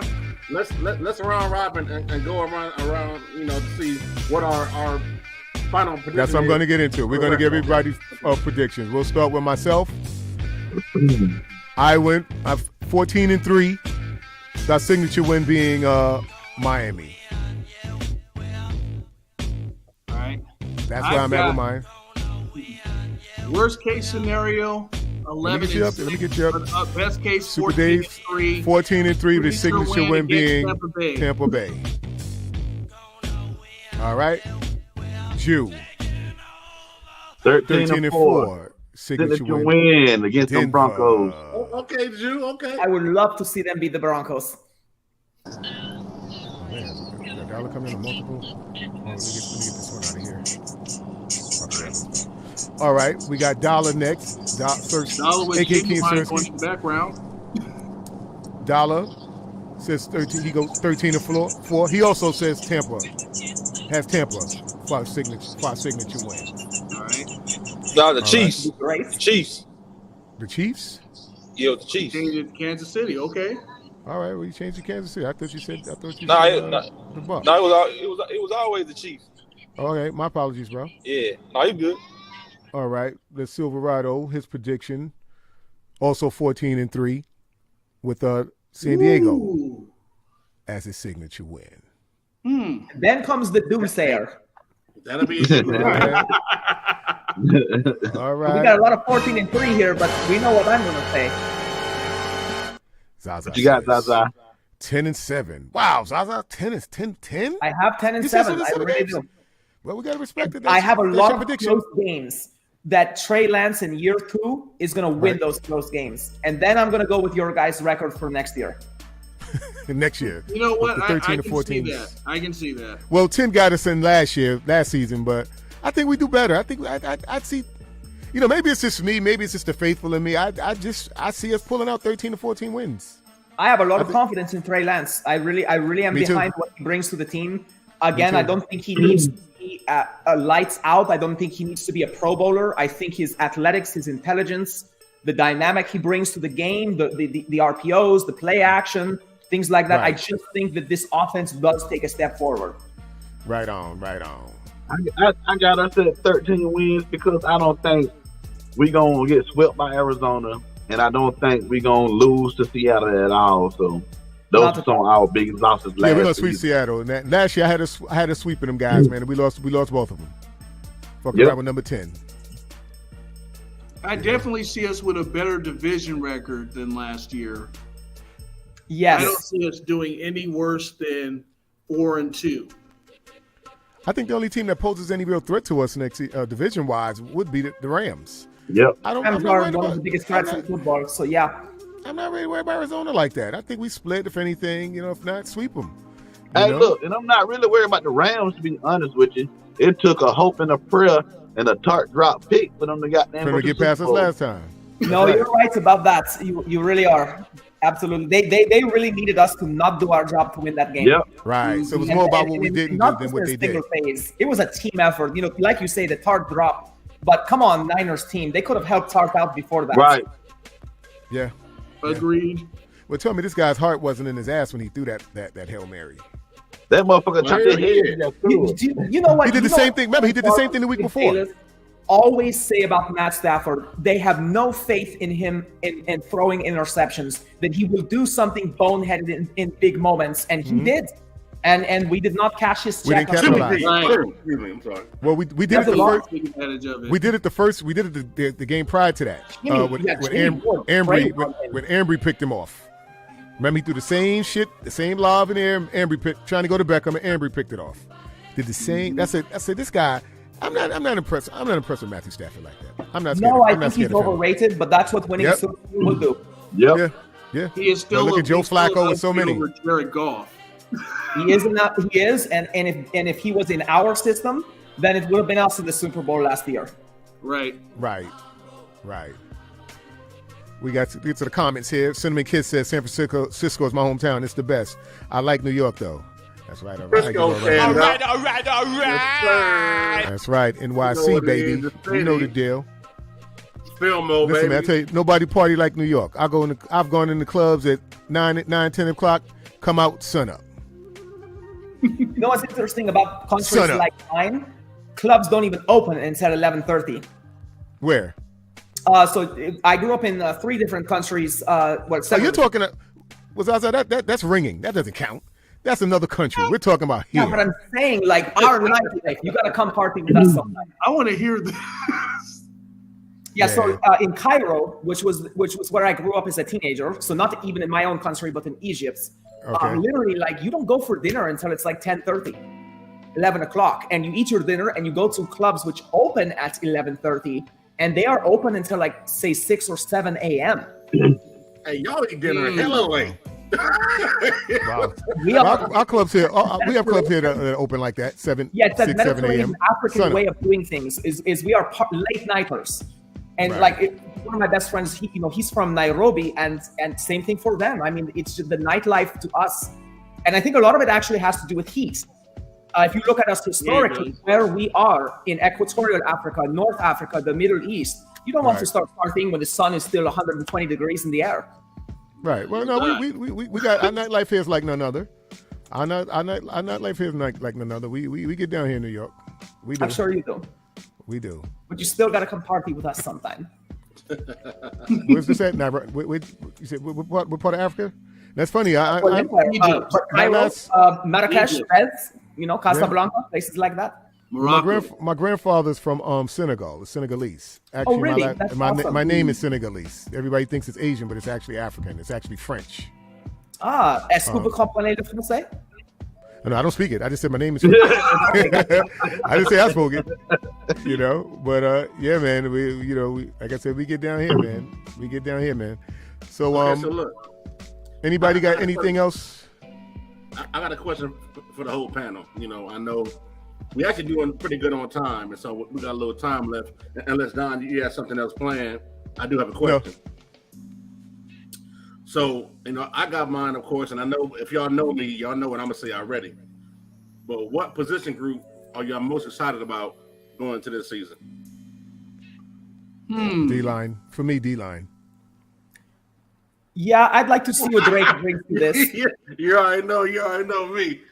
But I'm also really excited to see what the wide receiver core will do with Trey. So as far as lights out and fireworks and things like that, I think I'm actually most excited about the wide receiver room. See, I was gonna go with D-line, but these two went with it. So I'm gonna say the secondary as a whole. I'm gonna say the secondary. Go with your pick. I'm gonna say the secondary. The secondary as a whole.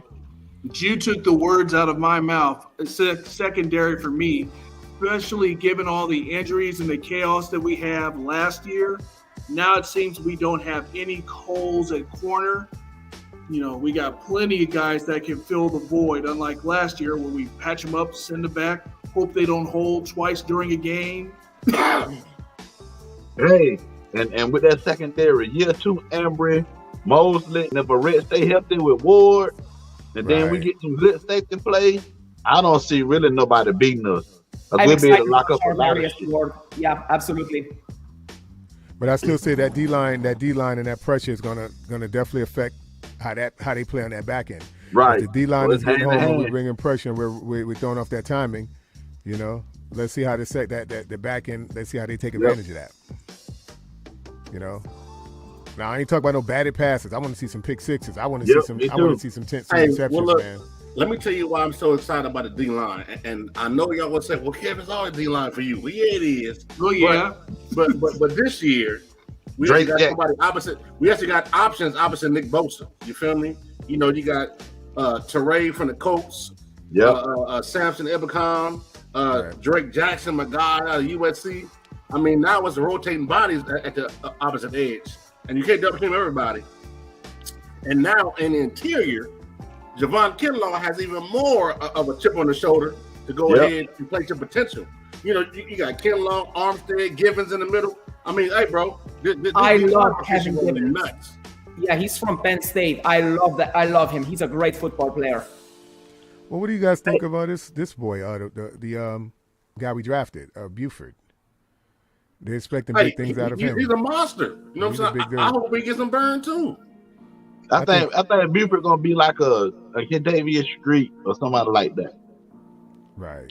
The Niners are great at drafting and developing this talent on the D-line. So it's a great rotation. That's what they come down to, is how well they rotate. They rotate. That's always been the strength of this defense. Platoon system. Keep those bodies flowing, you know. Hey, did Street win 95 last year? Say what? I'm not sure. His number, 95, I'm not sure. What was Street number last year? Was it 95? It was 95, yes. But although I think Jordan Willis wore that at the end of the year. Street gone. I think Street gone though. Street's gone. He's gone. I think Jordan Willis wore that at the end of the year, if I'm not mistaken. Well, you left Jordan Willis out on the other end because you got Willis here too. We left him out. Yep. On the other end. Hey, I got a question for y'all though. Huh? Great, Drew. Do y'all think Javon Kinlaw should change his number from 99? Not at this point. No, let that man keep his number. No, not at this point. But I understand the question there from Zhu because initially, if I'd been his agent or his best friend, I'd be like, you don't want anything to do with the Irv Buckner legacy. He just paints a bullseye on his back. But if he drops it now, it's weakness. It seems reactionary. And I think that a lot of us have kind of swallowed the pill that Defoe is gone. Yeah, and that was always my thing when we picked him up. Like, listen, man, he doesn't have to be Defoe. No, not at all. He has to go out there and give us whatever he has, whatever that is. Just be the best Kinlaw you can be. That's all we can ask for. Sersky, you there, bro? Yeah, I'm here. I mean, that's how I was going. Have you said anything, man? You all right? You good? No, like my service keep going in and out. Like I'm on a highway, and my service keep going in and out. Yeah, you got the dog talking shit in the background. Yeah, tell the puppy we said what's up. You know what? You know what? You know what, Kev? I had to rethink your question. Even though I like the secondary, the thing I'm most excited about is the same thing I'm most scared about, and that's the battle for the offensive line positions going into camp. Because we loaded up on the offensive line during the draft with Buford, with our boy Poe, with the guy I believe from Fordham. All those guys are going to be competing for those 2 spots on the right side. And even Banks, even though he has an advantage being in the camp, coming in beefier, he's no guarantee at that left guard spot. So you're going to see a lot of changeover, a lot of good battles for those positions there. And McGlinchey is coming back from a devastating Achilles injury. Is he all the way back to form? If not, I would say not. If he's have not, you seen his not to bag on, but have you seen his body? Yeah, he does not look like an offensive lineman is supposed to look. Hey, look, listen. I'm proud of you, OJ. I see you got no Kinlaw the way Kinlaw has You said OJ. You know that boy OJ? You I said love that. OJ. Let me get the gloves. Hey, OJ. OG. I see Kinlaw got you the little shaking lip. That's the first time you call McGlinchey by his name. Actually, it's the second time. I just want him to get the footage when McGlinchey gets a hold of him. From now on, so it's the second time. Oh, I just hope somebody got the camera when McGlinchey catches his ass. I'm eager to see if he comes all the way back and plays right tackle. I don't think he will, and so you got a battle of three guys for that right tackle spot, and left guard is not solid either. Banks has the inside edge being there, but he could be beaten out. You know, we didn't just get guys pick of the litter. We got quality guys in this draft, and even more quality got signed as UDFAs. So it's going to be an intense battle. The one thing I didn't like about McGlinchey, I didn't like his weight. His weight is still not where it should be. He still looks light to me. I'd love to know what his metrics are in the gym.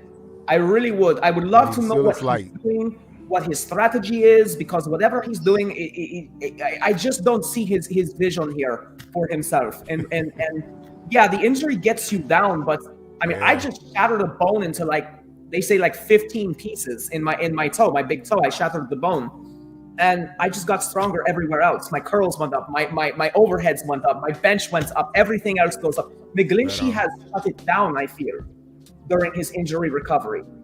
And maybe he's getting some bad advice. You know, these are young men. Maybe somebody's telling him, oh, you need to cut. You need to take weight off your Achilles here rather than helping him build. But I just don't think he looks like a football player right now. But I think he's had bad advice all his career, because you remember when he first came out, he was heavy, and then he went on the Joe Staley diet, which is good for a 30-something-year-old football player, but not for a 22-year-old. Right. So he's cutting down on weight like that, and he got beat by cornerbacks. You got to remember, Joe was retiring. He ain't retiring. Right. He still has to keep his weight up. What's with our fitness staff? They have a high attrition rate when it comes to injury. You see guys that are not fit for their position on this team, and then the guys that are successful. Like, for instance, honestly, I think the best athlete on this team is Nick Bosa. I really do. Regardless of who he is, his politics, whatever. You see a guy who does little things like yoga and lunges and bee skipping and things like that. Right. Instead of just going out there and doing videos of his 600-pound back squat or his 700-pound back squat. I feel like the players that are most successful with us do not rely on our fitness staff. Well, I'll tell you this about Bosa. Bosa, you got to remember, he comes from good stock. And I agree to your point. Let me give you all right to that. All right. If you look at the way he bounced back from his surgery, the half the year that he had coming off of a major surgery, you know, that says it all right there, that the guy's in shape. That whole family's in shape. Remember, Joey had the same kind of injury the year before, and he bounced back. Yeah. I would say it's a toss-up between Bosa and Trent Williams as far as the best athlete. Trent Williams. No, you're right. He's my favorite 49ers, Trent Williams. Yep. But then again, Tomlinson, before he left, was there 5 straight years. He's doing something right. I don't think it's the training staff. I just think it's the way the player interprets that and feeds into that. I don't necessarily blame it on them. I again, like Doug was saying, you know, these are young men. When I was in the Navy, it wasn't my call how I worked out. It was the call of my company, the U.S. Navy. Right. When it comes to these guys, it needs to be the decision of the team, and so they shouldn't be allowed to interpret things incorrectly. They should be told what to do within the confines of the medical advisors. And it just seems like at the NFL level, who's getting paid to coach these guys when it comes to their fitness? I just don't get it. Right. Hey Zaza, I want to ask you. You know, I did 14 years in the Navy, so I know. what was your rate? I'm sorry. What was your rate? I was an HM. I was OS. So okay. So I was also prior. So you'll get a kick out of this. This will make more sense to you. So at first, when my first career, I was a midshipman, and I had an F-35C contract. So naval aviation, and then I met the aviation corps. They just naval aviation could not stand them. I could not stand them. I hate naval aviation. And at the time, do you know where Subdevron 5 is? Banger? I probably used to. Sub-base Banger? Sub-base Banger. Okay, yeah, Banger. Yeah, so it's a submarine program there. It's assigned to one of the SEAL teams. And so I grew up with those guys. And I wanted to be a pilot, and they never said anything. And as soon as they saw that I wanted to give up being a pilot, they were like, yes, finally. And they encouraged me to go into special warfare. So in order to enter the SARC, in order to enter the SARC program, I went HM because the SARC to me is the ultimate badass. Yeah. So I actually enlisted in my second career, and it was really funny because they did not know how to deactivate my status as a midshipman. No one ever gives up a gold braid to enlist. But you know what? I was there for the culture. I mean, Kev, I'm gonna be honest with you, one sailor to another. I was there to kill. I love to fight. I wanted to go to war. It's how I was bred in North Africa. I come from countries I really care about. I wanted to go back there and fight our terrorism and things like that. So, yeah, it was a lot of fun. You and I will talk more about it sometime, I'm sure. Much respect. Yeah, much respect. Likewise, 14 years. Right on. You had. Yep. Sybilla's all about kicking ass. I mean, that's why I couldn't hate on Javon too much for what he did, you know? Well, let's just be glad he did it on, he cursed him out on live stream, and it wasn't face to face. Where I doubt Grant would have said, "Oh, you think I'm scared of you?" He would not have done that to his face. I don't think his comments about getting the lawsuit is real. I think that's just. I think that's a defense mechanism. Yeah, so you honestly think if one of these guys, God forbid, was to actually touch this guy, he wouldn't? Yeah, he's suing in New York second. I think he would. Because Javon is actually stronger than two of the guys I fight by quite a margin, actually, and he's not anywhere near as strong. So there's a American guy named Kwanzaa Barnes, and he comes in he's only 6 foot, but he's 300 pounds, and he could rip. I'm going to say he could rip Javon in half. There is no problem. Yep. And then we got Cody Rice, who used to play in the arena football, and he's the strongest man on our team. He pause reps on a deadlift more than Trent Williams can back squat. Wow. So he literally pause reps 705 for 10 seconds each, 2 reps. Well, I have a question, Zaza. Why do you like to fight so much? I love the freedom, the honesty that comes between fighters. It's interesting. A lot of people think it's aggression. It's anything. But when you fight a person, and I love to fight the bigger they are, the better. I just love that. That contest, it's actually a gift from your opponents. Because without my opponents, I have nothing to fight. I have no bout to fight. Right. And so my opponent brings something to me that only that they can give. It's very intimate. In a way, it's the freedom of no ego, of complete abandon, of trusting your body, of trusting your instincts, of being able to put your training and your physical strength against someone else, and to truly test the final say, who gets the final word. Well, on the military side of things, it's not as fun, but I was inspired to go back and fight, and like Kev here understands, it's a bloody business, but. I grew up around Al Qaeda and around Al Shabaab, and they killed literally dozens and dozens of people I was either friends with or knew personally.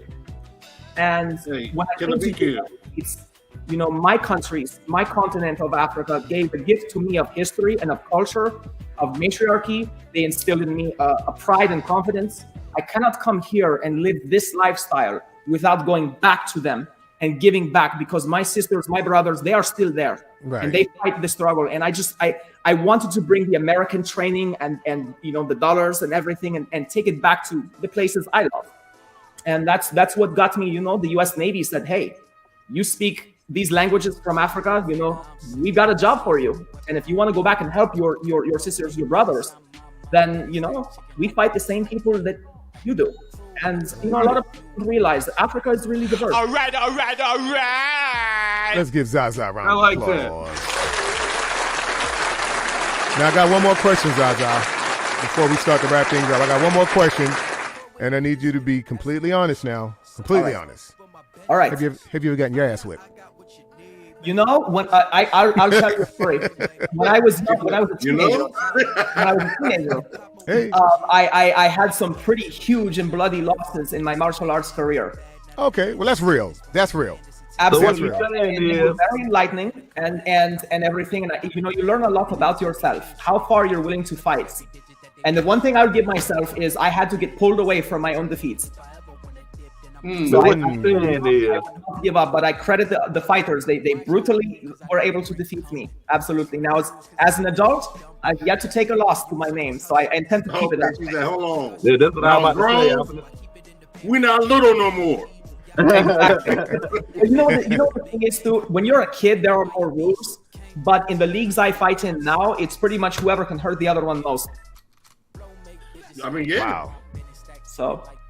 Well, it's a rough business, and you sound you were all up for it.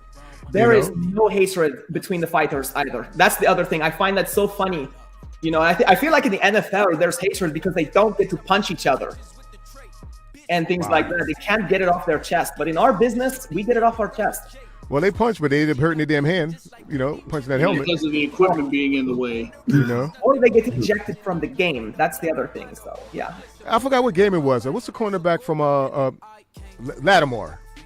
When right. Who was it that attacked Ramsey? Ramsey. Oh, somebody attacked the Ramsey. Remember that? And they were punching, and I'm like, well, you're punching his helmet. You're not hitting him. About the the Chicago Bear guy? Was it Chicago? I think it was a Chicago Bear receiver.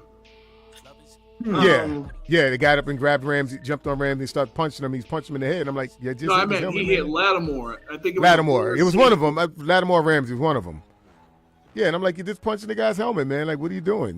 I didn't. I think they should just do like hockey. Let the two guys take off the helmets, get them in the center, let them go at it until one falls down, and then break it up. And football, being at such the nature of the sport, are going to break anything up. Yeah, the nature of the sport is so violent. It's like, just let these guys, they'll just let them get it during the course of the game, I guess. Because of the nature of it, really makes sense. Well, that's the business mind. See, that's why I like Shannon Sharp. Shannon Sharp gets you back brutally with his crackback blocks when they were legal, but he gets you back within the confines of the game. He really does. That's what I mean. They probably just let you get it back that way because of the nature of the game. Doesn't hurt that he's 6'4", 250. Right, but see, so in my leagues, if you're one of those guys, and let's say somebody fights me dirty, the other fighters see that, they'll hold them accountable later. You carry a reputation. We don't want people here that targets. We don't want people here that are intentionally trying to cripple another fighter. Nothing. We hit each other hard, but it's fair. And that's the thing. And it's like football in that way. You don't want a reputation for being dirty. Right. Just don't broadcast it like Jimmy Ward does before. Yeah, Jimmy Ward. Jimmy Ward's just like a drill rapper. They would not let us fight. I mean, a grudge is one thing, but threats they would take seriously. Yeah. Right on. Well, look, guys, before we wrap it up, anybody else, anything else they want to get off their chest? Say it now or forever hold your pizzies. Hey, I do want to say this. Can we get to training camp now? I know, right? That would be a whole 2 months. Trey Lance was looking good so far. I love it. The throwing motion is improved. You can see he's confident. And look at the things he's done off season. Called every single draft pick we had. Actually showed up to rookie camp, talked to them. Leadership. Making guys feel acclimated to the team already. This is from a 21-year-old. Tremendous leadership. Yeah. Really. Yep. I think, and don't jump down my throat, but I think it's Larry Kruger. I just saw a video from Grant and Larry Kruger where he pretty much told him that, hey, him and Ken Law talked and everything, and I know we talked about it, but I just saw a video where he said, you know, hey, look, we talked. He came to me like an adult, you know, XYZ. We squashed everything. So, you know, can we move on now? You know, they said John Lynch. Very impressed. They said Lynch got them together, man. They said John Lynch got them together. Okay. Kudos John Lynch then. Kudos John Lynch. Yeah, there's no doubt there was a hand that drove it, and everything. But hey, you can only set the table. You can only take a horse to water. So if Javon was willing to do his part, good on him. Well, John Lynch ain't no fool. Like I said, at the end of the day, he's an adult. He understands. That's my favorite player growing up, actually. But that's kudos. That's kudos to him too, because our past GM wouldn't have gotten in the middle of that. Yes. Absolutely. Yep. You talking about that guy whose name? We can't. We won't mention his name. Don't worry, he's gonna go screw up Jackson there. Yeah, we don't say that. We don't say that name on this show. We don't say that name on this fucking show. We definitely don't say his name. All right, guys. So with that being said.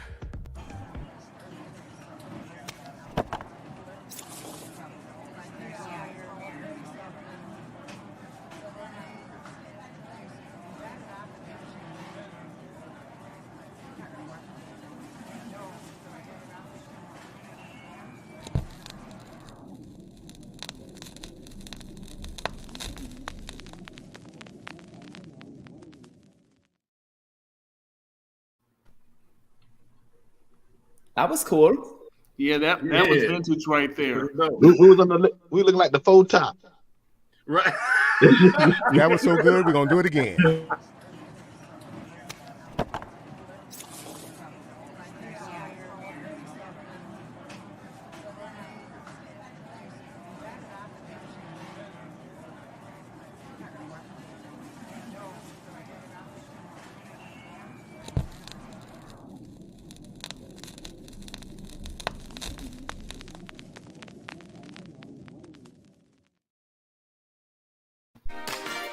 All right. This is the parting groove. We out.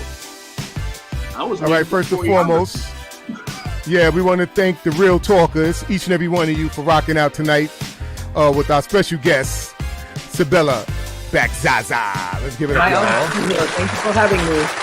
Yes, sir. Yes, sir. Thank you for coming. My pleasure. You guys are a lot of fun to be around. Real Talk is the right name for this show. Real Talk, Nine to Talk. All right, and let's go around and let me thank the crew. All right, that's Judah Great, Silverado Kev, King Cersei, and Super Dave, the OG, the Real Talk, Nine to Talk crew, guys.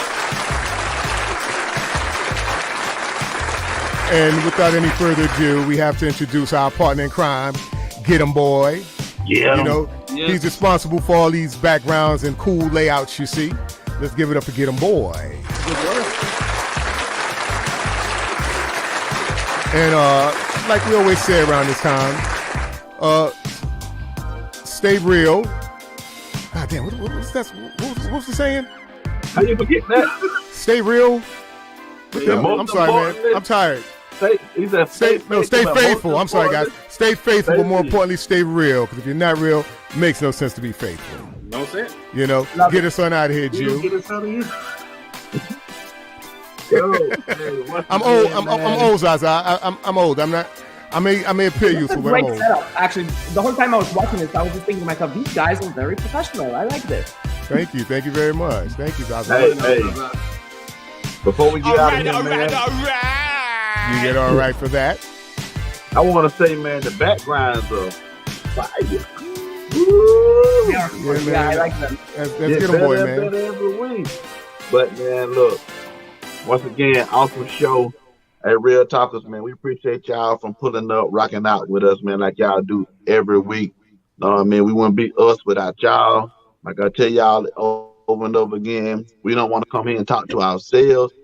So we appreciate y'all and for all the love y'all give us, man. We love y'all back. Yes, sir. Fellas, love y'all dudes, man. Awesome show.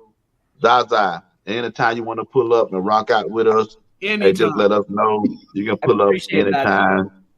I appreciate that. Well, you can be sure I'll be back. I'll take advantage of your hospitality. But you guys are awesome people, and again, I really appreciate that you guys just kind of open up as fans and as hosts as well. So I love your topics. I will be back. Absolutely. Definitely. Especially I'm from the South, so it ain't nothing but hospitality. That's right. Yeah, let me know what I can do for you guys as well. Get you guys shared on my platforms as well. Don't really focus on Twitter, but TikTok, IG, I got you on that. Right on. Hey, appreciate it. I was just about to say it. Spread the word. Get everybody over here, man, to rock out with us, man. Hey, look, we don't care what nobody says about us. We know what it is. You know what I mean? Once you get 5 black brothers together, man, too many people ain't gonna want to rock out with you. So we're the black sheep, but it's all good. On, you know what I mean? Listen, we're getting out the mud. I never underestimate what I call a safe space. And so I really appreciate that you guys have created that, and more people should see that. Absolutely. Absolutely. We're adults over here. We don't we don't play that. Yep. We care about that nonsense. And we most definitely gonna make everybody feel comfortable, welcome. I mean, we don't discriminate around here, so it is what it is. Yeah, it makes no sense to. Right. It really doesn't. Everyone should eat at the same table. That's what we say. Right. Yeah. Oh, right. I do got one last thing. Go Dubs. Dallas Mavericks. I appreciate that it went the other night because it's over on Thursday, baby. Yeah, I watched that lead they got on the Mavericks the other day when they were up, what was it, like 21? What were they up 21-14, I think, at a certain point?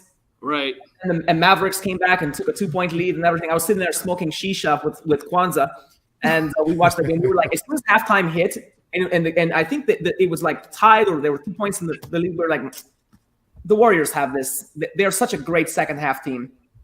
Yeah. Normally. With that being said, man, look, Niner Gang over everything.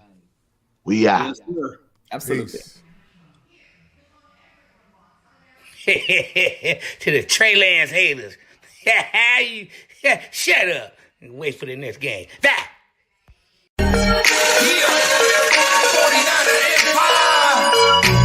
Here we go, baby. All gas, no brakes. None of hot boys, baby. And we reppin' like the 80s. Let's go. Santana. Touchdown, Debo in the slot. This is my end zone. Give me everything you got.